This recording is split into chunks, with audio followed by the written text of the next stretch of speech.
Қазақ елінде өндіріс ашу өте қиын екен. Мен өзім басымнан өтті. Шағын сұйық цехын ашқым келді. Күніне 1 тонна таза сұйық шығаратын. Қазақстанда да сұраныс жақсы, Қытайда да сұраныс жақсы. Екі жаққа да шығарайын дедім. Экспортқа да, сосын осы қазақ елінде де таза сұйық маймен қамтайын дедім. Бірақ бәрін көрдім. Зауытты Қытайдан көрдім, алып келетін болдым. Орындайдан бәрін дайындадым. Шымкентке бардым, Өскеменнен дәнектерді алатын болдым.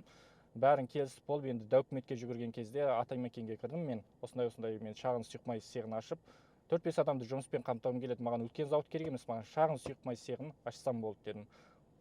Сондағы жіберген документі бірнеше бет документ. Әлгіні тауып реттеп болу деген енді шашың ағарып кетеді. Сосын мен сол жерден тоқтаттым. Енді біздегі кемшілік. Енді Қытайда қалай дегенде, Қытайда әрбір ауылда 1-2 сұйық цехтар бар, шағын цехтар бар. Сол ауылда таза сұйық маймен қамтиды. Олар қалай жұмыс жасайды дегенде, ипімен ақ жұмыс жасай береді. Сосын маркаластырам десе, кішкене жеңілдетілген документтері бар. Соны бітірсе арғатай жұмысын жасай беруге болады. Кез келген адам жұмыс жасауға болады. Ал бізде бір облыста 1-2 үлкен цехтар ғана бар, сұйық май шығаратын зауыттар.